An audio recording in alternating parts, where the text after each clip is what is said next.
One family built one of the largest fortunes in American history, and within 3 generations, almost all of it had simply disappeared. The family name was Vanderbilt. It began with Cornelius Vanderbilt, born in 1794, who started his career as a teenager ferrying passengers and cargo around New York Harbor in a small boat. Through relentless ambition and ruthless competitive instincts, he built an empire first in shipping, then in railroads, eventually amassing a fortune worth roughly $100 million by the time he died in 1877, an amount so large it represented a genuinely staggering percentage of the entire nation's wealth at the time. Cornelius left the overwhelming majority of that fortune to a single son, William Henry Vanderbilt, specifically because he believed splitting it evenly among all his children would dilute the family's economic power. William doubled the fortune within just a few years through continued shrewd management of the family's railroad holdings, leaving behind a family that was, by any measure, among the wealthiest in the entire world. Morgan Housel has written that building wealth and keeping wealth require almost entirely different skills. The aggressive risk-taking and relentless ambition that build a fortune are often the exact opposite of the patience and restraint required to preserve it across generations. The Vanderbilt family's story became one of the starkest illustrations of that gap in American history. The generations that followed Cornelius and William inherited enormous sums of money without inheriting the specific hunger, discipline, or first-hand understanding of risk that had actually built the fortune in the first place.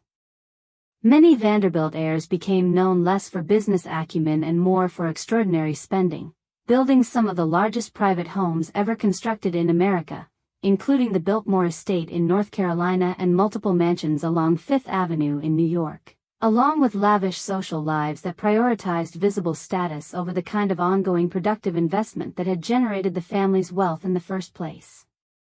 Benjamin Graham's investment philosophy emphasized understanding exactly how wealth is generated and maintained, rather than simply enjoying its visible trappings.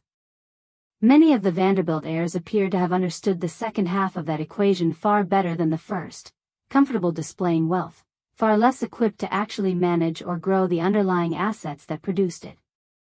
Daniel Kahneman's research into how people relate differently to earned versus inherited resources helps explain part of what happened across the Vanderbilt generations. Money that's earned through direct personal effort tends to be handled with a caution shaped by first-hand experience of how difficult it was to obtain. Money that simply arrives through inheritance often lacks that same instinctive caution, since the recipient never personally experienced the specific difficulty of building it from nothing.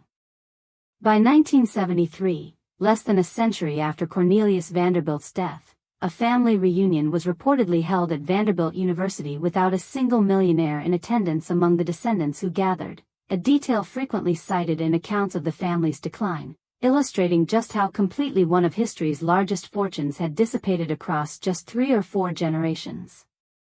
Robert Kiyosaki's core lesson about the difference between assets and liabilities applies with unusual clarity to the Vanderbilt story.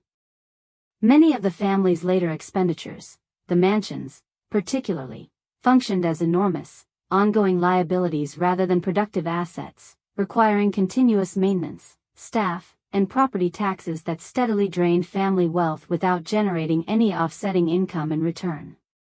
Here's an honest complication worth including. Since the shirt sleeves to shirt sleeves in 3 generations, narrative sometimes gets told with more precision than the historical record actually supports.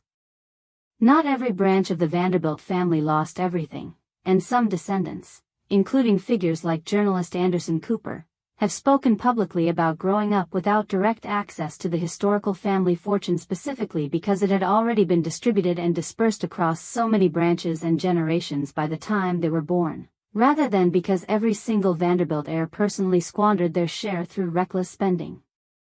George S. Classen's advice about protecting and continuing to grow accumulated wealth assumed each generation would actively maintain that same discipline going forward. The Vanderbilt family's decline illustrates what happens when that assumption fails, when the specific values, habits, and understanding that built a fortune aren't successfully passed down alongside the money itself. This isn't a simple story suggesting inherited wealth is always destined to disappear, or that every wealthy family eventually repeats this exact pattern.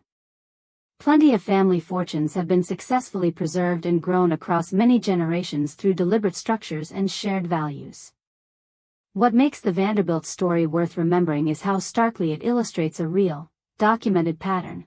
The skills required to build a fortune and the skills required to preserve it across generations are genuinely different, and money alone, without the mindset that created it, has no guarantee of lasting. So here's a question worth sitting with.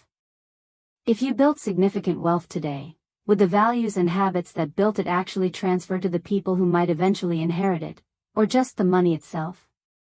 Before you leave, I want to hear from you. Have you ever seen wealth, or any other resource, disappear specifically because the habits that built it weren't passed along with it? Read a few comments before you go. Some of the most thoughtful reflections on this channel come from people who've watched exactly this pattern play out across their own families. Next week, I'll pick one comment and send its author one of the books that inspired this channel. And if these stories help you think differently about money, you'll find a way to support future research in the description. Every contribution helps buy books, access research, and keep this content free for everyone. Remember this. The Vanderbilts didn't lose their fortune because the money ran out on its own. They lost it because the habits that built it were never fully inherited alongside it.